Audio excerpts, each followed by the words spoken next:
नमस्कार प्यारे बच्चों, आप सभी का एक बार फिर से बिडन एकेडमी बूचावास के इस ऑनलाइन प्लेटफॉर्म पे हार्दिक स्वागत है।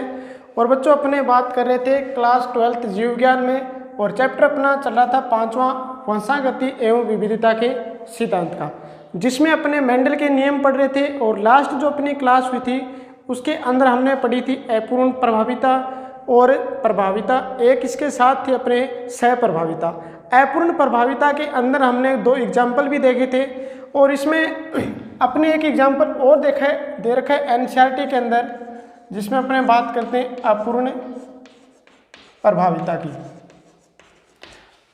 एनसीईआरटी में एग्जाम्पल दे रखा है कि जो मटर के अंदर अपने बात करें, बीज के अंदर शर्करा बनाने वाले जो जीन होते हैं वो 2 प्रकार के हैं। एक तो बीबी जीन जिनको प्रदर्शित करते हैं प्रभावी जीन होते हैं और एक दूसरे अप्रभावी जीन होते हैं। और अपूर्ण प्रभाविता में हमने ये देखा था कि बच्चों अपूर्ण प्रभाविता के अंदर क्या होता है, दोनों जीन अपने क्या करते हैं, एक जीन अपना प्रभाव कम प्रकट कर पाता है और एक जीन अपना प्रभाव ज़्यादा प्रकट कर पाता है।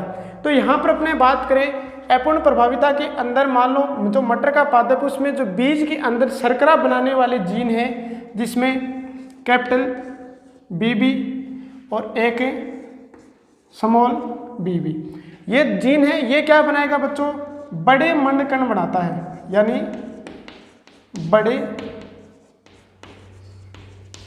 मंड कण बनाता है, यानी शर्करा के बड़े कण बनाता है। दूसरा स्मॉल बीबी जीन था, ये क्या बनाता है बच्चों, छोटे मंड कण बनाता है। ये जीन ज़्यादा प्रभावी है, ये जीन क्या है बच्चों, कम प्रभावी, या फिर अपने बोल सकते हैं ये जीन प्रभावी है और ये अप्रभावी है। जब इन दोनों जीनों की क्रिया करवाते हैं तो अपने सबसे पहले गैमेट्स बनाते हैं, तो कैपिटल बी और इसका बनेगा बच्चों स्मॉल बी। इस प्रकार से इनके गैमेट्स बन गए और इनकी जब अपने F1PD के लिए संकरण करवाते हैं तब बच्चों इनमें जो प्राप्त होंगे एक कैपिटल बी और एक स्मॉल बी, यानी जो नया लक्षण उत्पन्न हो जाएगा। अपूर्ण प्रभाविता में क्या था बच्चों, नया लक्षण उत्पन्न हो रहा था। जैसे हमने बात की थी जो स्नैपड्रैगन पादप है या गुलबास की बात की थी, जिसके अंदर क्या होता है कि लाल रंग वाले पुष्प का संकरण करवाते हैं हम सफेद रंग वाले पुष्प के साथ, तो F1PD के अंदर एक तीसरा ही लक्षण प्रकट हो जाता है। और तीसरा लक्षण कैसा था, गुलाबी रंग के पुष्प थे। इसी प्रकार एक एनसीईआरटी में अन्य एग्जाम्पल दे रखा है जो अपने बाद में दे रखा था, तो इसकी अपने थोड़ी सी चर्चा कर लेते हैं। मटर के पादप के बीज के अंदर जो शर्करा के कण बनाते हैं, बड़े कण बनाने वाला जीन होता है कैपिटल बी से प्रदर्शित करते हैं, और छोटे मंड कण बनाने वाले या शर्करा के कण बनाने वाले जीन को अपने स्मॉल बी से प्रकट करते हैं। जब इनका संकरण करवाएंगे तो बच्चों कौन सी F1PD प्राप्त होगी, हमें कौन सी PD प्राप्त होगी, F1PD प्राप्त होगी। और ये सारे जो कण बने वो कैसे बने बच्चों, मझोले आकार के, मझोले आकार के। अब देखो यहाँ पर एक बात, अपने ये जो जीन है कैपिटल बी वाला जीन प्रभावी था, बड़े मंड कण बना रहा था, यानी जो बनने वाला F1PD के अंदर मेंडल का नियम क्या कहता है कि F1PD में केवल वही लक्षण प्रकट होते हैं जो प्रभावी होते हैं, या फिर केवल वही जीन अपना लक्षण प्रकट कर पाते हैं जो बच्चों कैसे होते हैं, प्रभावी जीन होते हैं। यहाँ पर कैपिटल बी प्रभावी है, लेकिन बच्चों ये जो अपने बात करें स्मॉल बी है, इसके प्रभाव को पूर्ण रूप से नहीं रोक पाता और F1PD के अंदर मझोले आकार के जो मंड कण है, शर्करा के कण है, वो उत्पन्न हो जाते हैं। यानी तीसरा क्या होगा बच्चों, लक्षण प्रकट हो गया। यहाँ पर एक लक्षण था बड़े का और एक छोटे का, और यहाँ पर क्या हो गया, इनके बीच का लक्षण प्रकट हो गया, यानी तीसरा ही लक्षण प्रकट हो गया। और अपूर्ण प्रभाविता में क्या कहते हैं, अपूर्ण प्रभाविता की परिभाषा हमने पढ़ी थी, तो अपूर्ण प्रभाविता के अनुसार क्या होता है कि प्रभावी जीन अप्रभावी जीन के प्रभाव को पूर्ण रूप से रोक नहीं पाता और दोनों जीन अपना थोड़ा थोड़ा प्रभाव प्रकट करते हैं और एक तीसरे प्रकार का लक्षण प्रकट हो जाता है। तो यहाँ पर क्या मझोले आकार के क्या प्राप्त हो गए, हमारे पास मंड कण या शर्करा के कण प्राप्त हो गए, तीसरा लक्षण प्राप्त हो गया। जब इनका हम करवाते हैं बच्चों स्वनिषेचन, यानी F2PD प्रकट करवाएं, यानी स्वनिषेचन करवाने पर, स्वनिषेचन करवाने पर स्वनिषेचन करवाएंगे तो अपने पास बच्चों बी और बी है, यानी इनके मध्य अपने F1PD है और F1PD के मध्य स्वनिषेचन करवाएंगे तो इसमें गैमेट्स बनाने का सूत्र हमने बात की थी, बी और बी बनेगा। इसकी भी अगर हम बात करें तो बच्चों क्या बनेगा, 2 गैमेट्स बनेंगे और बी का बनेगा। इनका हम बनाते हैं चेकर बोर्ड बनाकर अपने कर लेते हैं इनका संकरण। ये अपने इस प्रकार से चेकर बोर्ड बनाते हैं।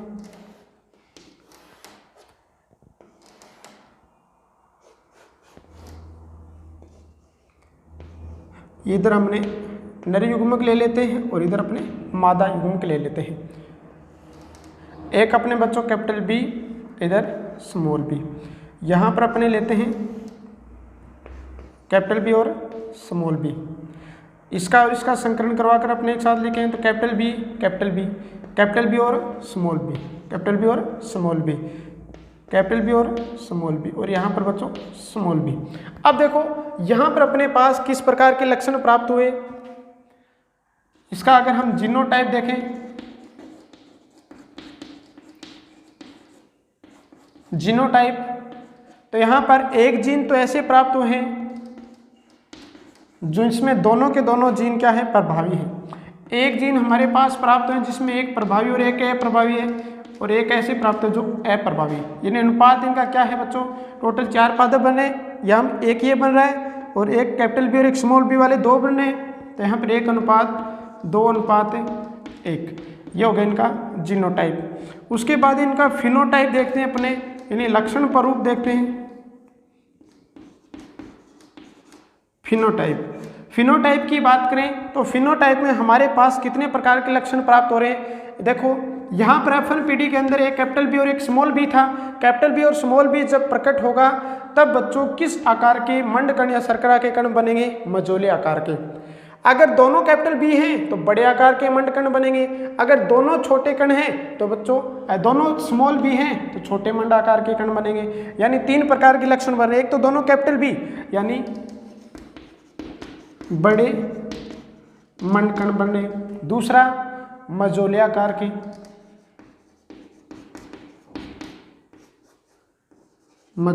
के, और तीसरा बन रहा है बच्चों छोटे आकार के,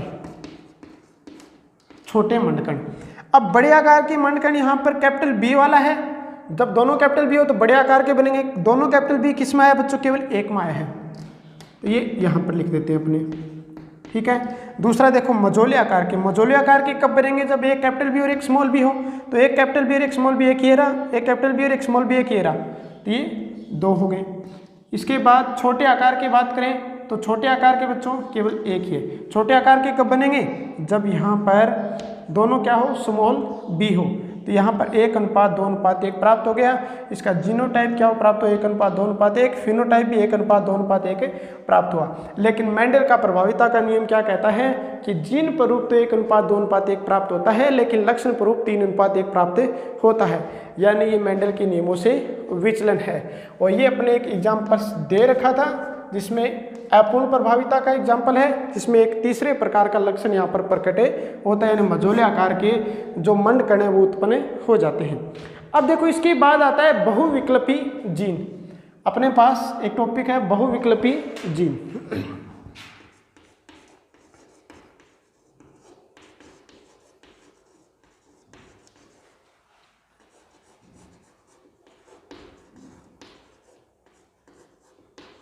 बहुविकल्पी जीन।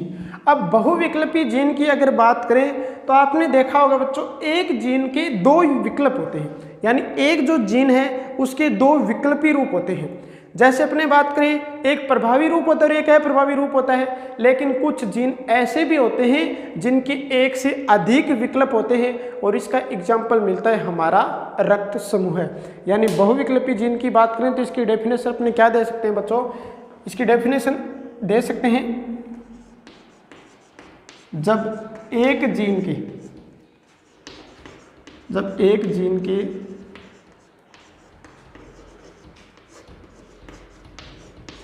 एक से अधिक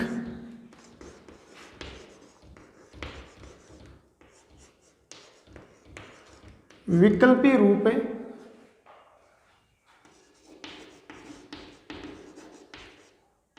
उपस्थित हो तो इसे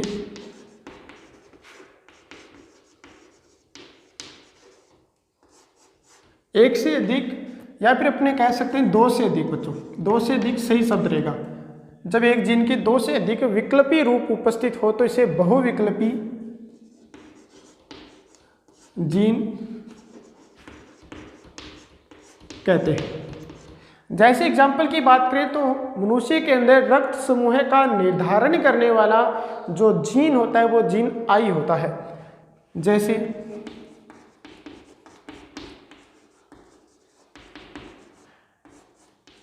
मनुष्य में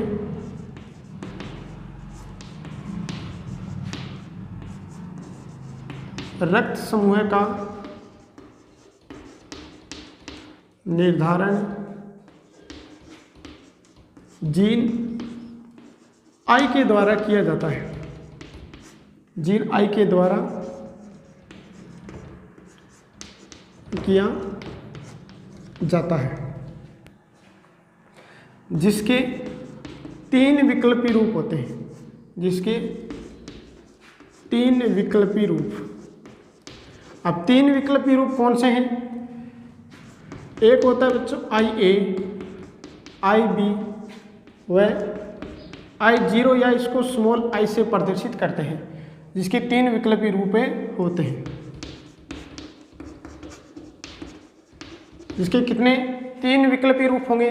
अब इस आधार पे अपने मनुष्य के अंदर जो रक्त समूह है उस रक्त समूह का वर्गीकरण किया जाता है। जब अपने कौन सा जीन किसके साथ मिलेगा तब कौन सा रक्त समूह बनेगा, इसकी बात कर लेते हैं। तो अपने पास मान लो जनक फर्स्ट है,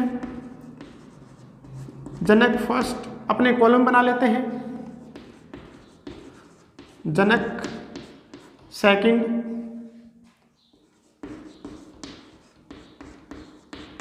जीनोटाइप और रक्त समूह है। रक्त समूह है। मान लो हमारे पास बच्चों जनक फर्स्ट जिसका ब्लड ग्रुप है IA, यानी इसका जो ब्लड ग्रुप है इसके अंदर बच्चों जो जीन है वो कौन सा है? IA है। और जो जनक सेकंड है उसके अंदर जीन स्वरूप कौन सा है बच्चों? उसके अंदर अपने जीन स्वरूप IA है। इसके अंदर भी क्या है? IA है। अब देखो जब जनक दोनों जनकों के जीन मिलेंगे IA और IA तो जीनोटाइप इसका क्या होगा बच्चों? IA और IA। ब्लड ग्रुप कौन सा बनेगा? A ब्लड ग्रुप बनेगा। अब देखो इसी प्रकार मान लो इसका ब्लड ग्रुप है IA और जनक सेकंड का ब्लड ग्रुप है IB, तब इसका जीनोटाइप क्या होगा बच्चों? इसका जीनोटाइप हो जाएगा IA और IB। ब्लड ग्रुप कौन सा होगा? AB हो जाएगा। अब देखते हैं नेक्स्ट, फिर से IA है लेकिन जनक सेकंड का ब्लड ग्रुप I0 मान लो या फिर स्मॉल IB इसको अपने लिखते हैं। यहाँ पर जीनोटाइप क्या होगा? IA और स्मॉल I लिख दो या I0 लिख दो। ब्लड ग्रुप कौन सा बनेगा बच्चों? A बनेगा। ठीक है। अब देखो हम ले लेते हैं जनक फर्स्ट को IB। अब जनक सेकंड को हम क्या लेंगे? पहले IA ले लेते हैं। IA ले लिया। अब देखो जीनोटाइप इसका क्या होगा? IA और IB। ब्लड ग्रुप कौन सा बना बच्चों? AB बना। अब अपने लेते हैं जनक फर्स्ट को IB ले लेते हैं फिर से। अब यहाँ पर IA ले लिया, IB लेते हैं। इसका जीनोटाइप क्या होगा? IB और IB। ब्लड ग्रुप कौन सा बनेगा बच्चों? B बन जाएगा। अब देखो अपने फिर से लेते हैं IB ले लिया। यहाँ पर देखो जनक सेकंड को पहले I1 लिया था, IB लिया था, फिर I0 या स्मॉल I बोल दो। हमने I1 ले लिया, IB ले लिया और अब लेते हैं अपने I0 या फिर स्मॉल I। तो इसका जो जीन स्वरूप होगा वो क्या होगा? IB और I0 या स्मॉल I। तो ब्लड ग्रुप कौन सा बनेगा बच्चों?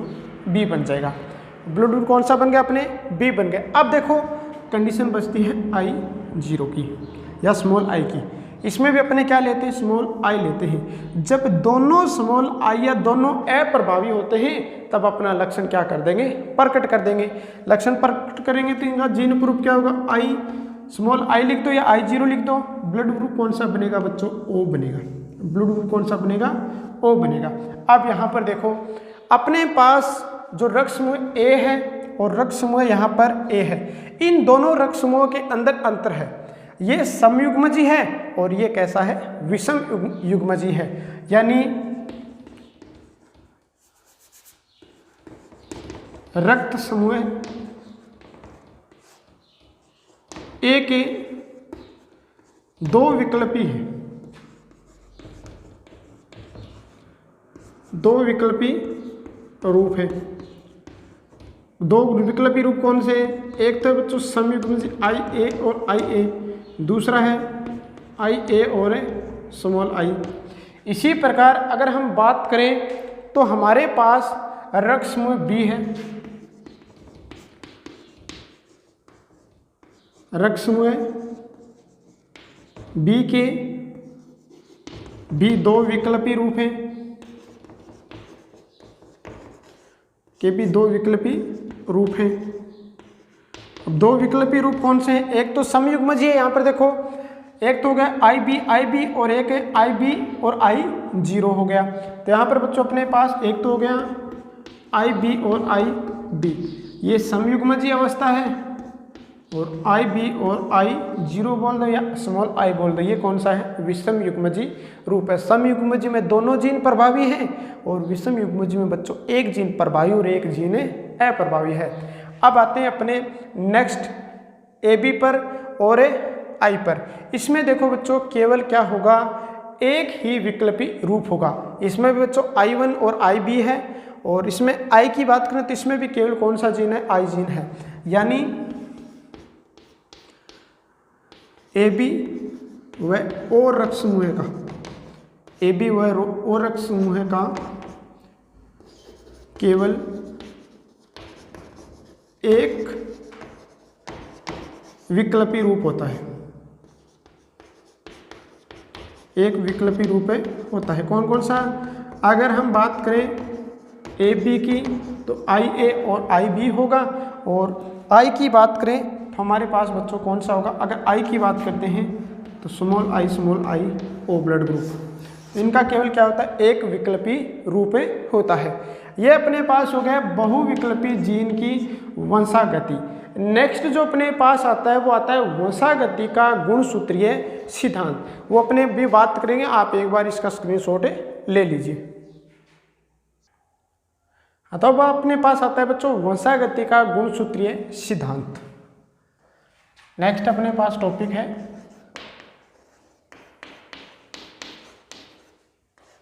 वंशागति का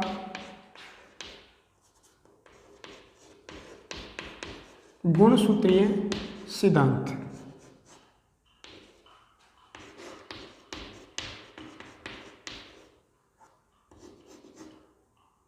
वंशागति का गुणसूत्रीय सिद्धांत।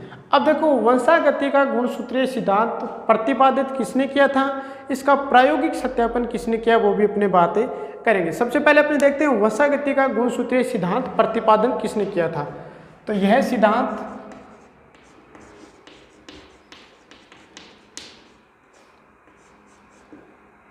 सट्टन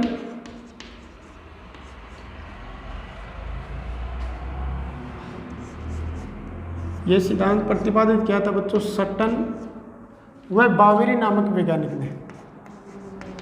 सट्टन व बावेरी, इसको बच्चों शब्द लिखा हुआ मिलता है बोमेरी भी, बामेरी शब्द भी लिखा हुआ मिलता है, लेकिन बावेरी शब्द सही है। ये सिद्धांत सट्टन व बावेरी नामक वैज्ञानिकों ने प्रतिपादित किया, नामक वैज्ञानिकों ने दिया, अपने कह सकते हैं, या प्रतिपादित किया। अब देखो ये गुणसूत्रीय सिद्धांत क्या कहता है, अपने बात करते हैं सिद्धांत की। तो जिस प्रकार मेंडल की वंशागति के नियम है, उसी प्रकार इन्होंने भी क्या किया, गुणसूत्र की गतिविधि के द्वारा आनुवांशिकता को समझाया था। यानी इन्होंने क्या किया, इनके अनुसार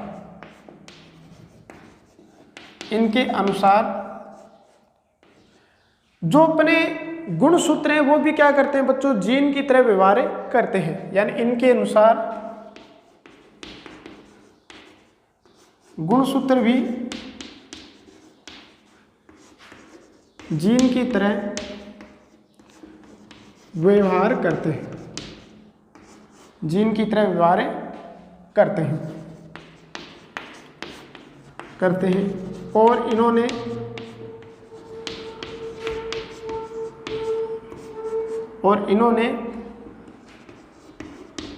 गुणसूत्रों की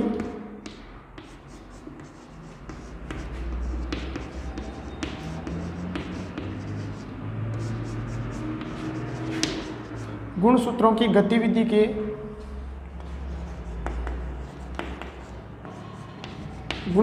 गतिविधि के आधार पर किसको समझाया बच्चों? वंशागति को स्पष्ट किया था। यानी गुणसूत्रों की गतिविधि के आधार पर वंशागति के नियमों को समझाया। वंशागति के नियमों को क्या किया था बच्चों? समझाया था। अब देखो कैसे समझाया। जैसे अपने बात करते हैं कोई भी ऐसे प्राणी है, जैसे इन्होंने जो प्रयोग किया था वो फ्रूट फ्लाई या जिसको अपने बोलते हैं ड्रोसोफिला मेलिनोगास्टर, इसके आधार पे बताया था। इसमें 4 जोड़ी गुणसूत्र होते हैं और उन 4 जोड़ी गुणसूत्रों पर अनेक प्रकार के जीन्स पाए जाते हैं। जैसे अपने बात करते हैं यहाँ पर मान लो कोई प्राणी है जिसमें अपने ड्रोसोफिला की बात करते हैं, जीवन अवस्था है। इस जीवन अवस्था के अंदर, जीवन अवस्था यानी ग्रोथ फेज फर्स्ट है, अपने थोड़ा सा अर्धसूत्री विभाजन पे चलते हैं और अपने थोड़ा सा सामान्य से जानकारी प्राप्त करनी है। यहाँ पर अर्धसूत्री विभाजन अपने नहीं पढ़ रहे, थोड़ी सी अपने जानकारी यहाँ पर प्राप्त करनी है। तो अपने पास ये जैसे अपने बात करते हैं यहाँ पर इसमें 4 जोड़ी गुणसूत्र होते हैं। अपने बात करें 4 गुणसूत्र होते हैं। इस प्रकार से 2 गुणसूत्र हो गए और यहाँ पर इस प्रकार से 2 गुणसूत्र और हो गए। ये 4 गुणसूत्र होते हैं। अपने जो 2 गुणसूत्र इनको तो अलग कलर से ले लेते हैं,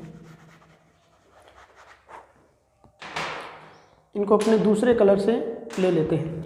जैसे ये कलर ले लेते हैं अपने इनके लिए। ये अपने पास 4 गुणसूत्र हैं। जब G2 अवस्था आती है, G2 अवस्था के अंदर आपको पता है बच्चों क्या होता है, जो अपने गुणसूत्र हैं उनका द्विगुणन हो जाता है, यानी उनकी जो मात्रा है वो बढ़ जाती है। अपने देखा भी होगा अर्धसूत्री विभाजन अपने 9th के अंदर पढ़ के 11th के अंदर अपने पढ़ के हैं। 9th के अंदर तो अपने बच्चों अर्धसूत्री विभाजन वो नॉर्मल सा दे रखा है और 11th के अंदर इसको पूर्ण रूप से अपने पढ़ा है। जब G2 अवस्था यानी ग्रोथ फेज सेकंड आती है तो इन गुणसूत्रों का क्या हो जाता है बच्चों? द्विगुणन हो जाता है। तो यहाँ पर जो पहले गुणसूत्र थे इनका यहाँ पर इस प्रकार से क्या हो गया बच्चों? द्विगुणन हो गया। इस प्रकार से इनका क्या हो गया? द्विगुणन हो गया। इसी प्रकार अपने दूसरे प्रकार के गुणसूत्र ले लेते हैं। इनका इस प्रकार से क्या हो गया? द्विगुणन हो गया। अब देखो बच्चों अपने यहाँ पर G2 अवस्था आ गई। G2 अवस्था के बाद आपको पता है जनक कोशिकाओं के अंदर अर्धसूत्री विभाजन 2 बार होता है। प्रथम अर्धसूत्री विभाजन के अंदर क्या होता है? युगली गुणसूत्र बनते हैं। यानी अर्धसूत्री विभाजन फर्स्ट की जो अपनी अवस्था आती है या जिसको अपने प्रोफेज अवस्था बोलते हैं, उसमें क्या होगा? इनका युगली गुणसूत्र बन जाएगा। यानी अर्धसूत्री अपने फर्स्ट की बात करते हैं, फिर अर्धसूत्री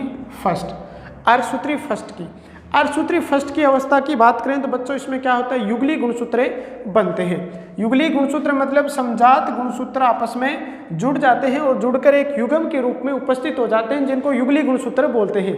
अब देखो यहाँ पर जो अपने अर्धसूत्री फर्स्ट आई,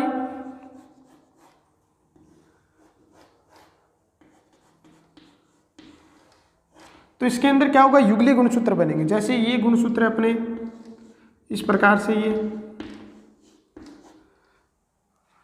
अपने छोटे वाला इस प्रकार से। अब इनका क्या होगा? एक युग्म बन जाएगा, युगली गुणसूत्र बन जाएंगे। इसी प्रकार ये दूसरा अपने गुणसूत्र लिया था इस कलर का,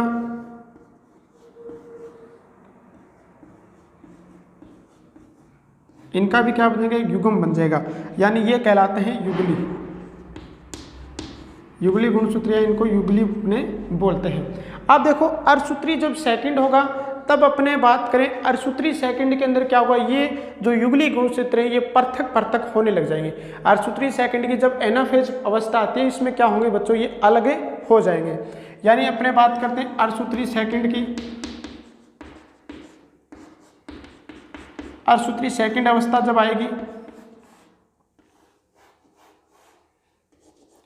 अर्धसूत्री सेकंड अवस्था के अंदर क्या होगा, ये जो अपने युगली गुणसूत्र हैं ये बच्चों पृथक हो जाते हैं। और अर्धसूत्री सेकंड में भी अपने कौन सी अवस्था, जब एनाफेज अवस्था आती है तब बच्चों इसमें एनाफेजी के गतियां होनी स्टार्ट हो जाती है। एनाफेजी गतियां होंगी तो ये अपने क्या होंगे, अलग अलग प्राप्त हो जाते हैं, अलग अलग प्राप्त होंगे। यानी इस प्रकार से यहाँ पर अपने कह सकते हैं 2 गुणसूत्र प्राप्त,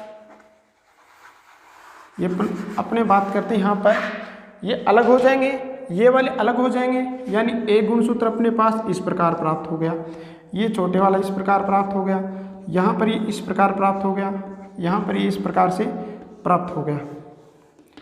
इसी प्रकार अपने पास दूसरे गुणसूत्र हो गए,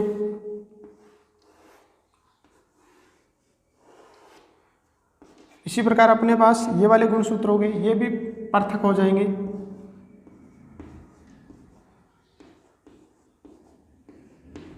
ये भी इस प्रकार से क्या हो गए, पृथक हो गए। अब बच्चों जब लास्ट में अपने बात करें तो इनमें पूर्ण रूप से जब विभाजन हो जाएगा तो गुणसूत्र क्या चले जाएंगे, अलग अलग चले जाएंगे। यानी जनक कोशिका की बात करते हैं, जनक कोशिका में क्या होगा, गुणसूत्र सारे अलग अलग चले जाएंगे। जैसे मान लो हमने देखा था इस प्रकार से कोशिकाएं बनेंगी, इसमें एक छोटा गुणसूत्र चला जाएगा, ये एक जनक सेल बन गई। इसी प्रकार ये दूसरी जनक सेल बन गई,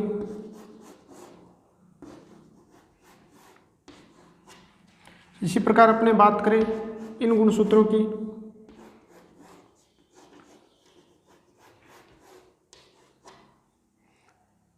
इन गुणसूत्रों की बात करें तो इनमें बच्चों इस प्रकार से क्या बन गई, एक कोशिका अलग बन गई।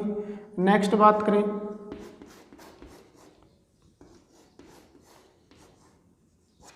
तो इसमें भी क्या बन गई बच्चों, यहाँ पर इस प्रकार से एक कोशिका और बन गई।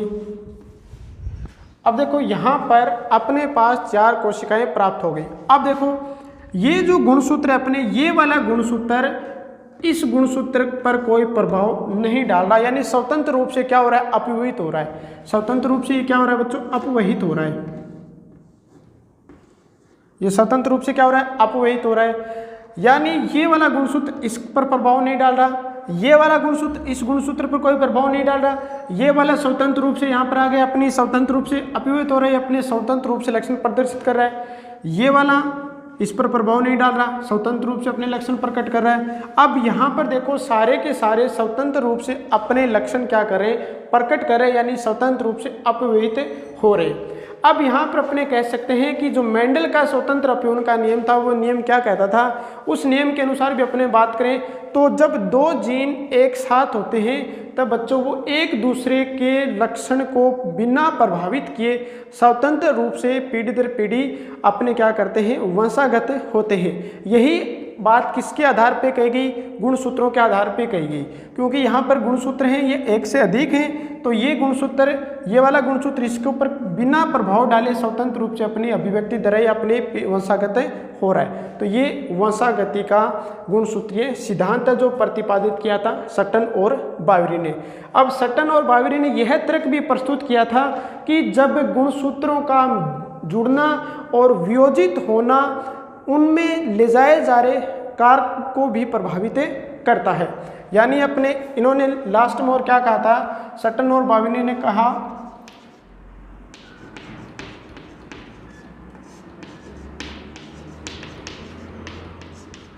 सटन व बावरी के अनुसार, सटन व बावरी के अनुसार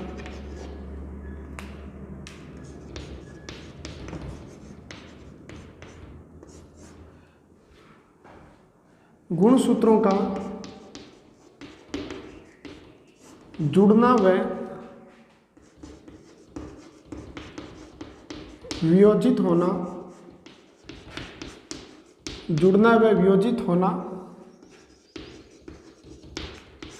उनके द्वारा ले जाए जा रहे जीन या कारक को भी प्रभावित करता है। ले जाए रहे जीन या कारक को भी प्रभावित करता है। अब देखो बच्चों, अपने नेक्स्ट ये अपने हो गया अपने वंशागति का गुणसूत्रीय सिद्धांत जो सटन और बावरी ने प्रस्तुत किया था। इन्होंने लास्ट में ये भी कहा कि जब गुणसूत्र हैं उनका जुड़ना और वियोजित होना उनके द्वारा ले जाए जा रहे जीन या कारक को भी प्रभावित करता है। अगर अलग हो जाते हैं तो कारक अलग हो जाएंगे, अगर जीन जुड़ जाते हैं तो बच्चों क्या हो जाएंगे, ये गुणसूत्र जुड़ जाते हैं तो जीन भी क्या हो जाएंगे, आपस में जुड़ जाएंगे और सहलगनता प्रदर्शित करेंगे। जैसे मान लो ये गुणसूत्र, इस पर एक जीन उपस्थित है, ये दूसरा गुणसूत्र, इस पर एक जीन उपस्थित है। अगर ये दोनों गुणसूत्र जुड़ जाते हैं तो बच्चों ये जीन भी क्या करेंगे, अपना एक साथ क्या कर देंगे, लक्षण प्रकट कर देंगे। लेकिन ये यहाँ पर गुणसूत्र अलग हो गए तो एक जीन इधर चला गया, एक जीन इधर चला गया, ये अपना अलग लक्षण प्रकट करेगा और ये अपना अलग लक्षण प्रकट करेगा। जिस प्रकार जीन भी स्वतंत्र रूप से अपनी अभिव्यक्ति देते हैं, उसी प्रकार गुणसूत्र भी ये स्वतंत्र रूप से अपनी अभिव्यक्ति देते हैं। ये स्टन और बावरी ने स्पष्ट किया था। इसका जो प्रायोगिक सत्यापन है, प्रायोगिक सत्यापन, ये बच्चों जो प्रायोगिक सत्यापन किया था, ये प्रायोगिक सत्यापन किया था मॉर्गन ने ड्रोसोफिला मेलानोगास्टर के ऊपर प्रयोग करके इसका प्रायोगिक सत्यापन कर दिया था।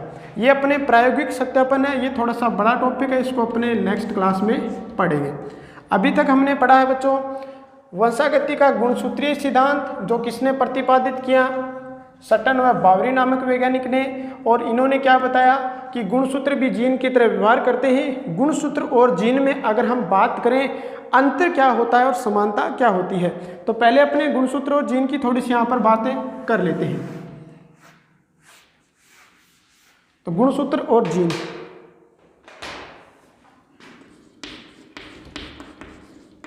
गुणसूत्र और जीन, गुणसूत्र क्या करते हैं बच्चों, ये जोड़ों में होते हैं,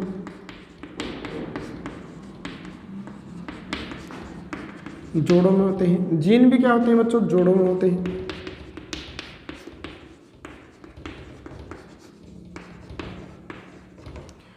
गुणसूत्र क्या होते हैं, जोड़ों में होते हैं। जीन भी क्या होते हैं बच्चों, जोड़ों में होते हैं।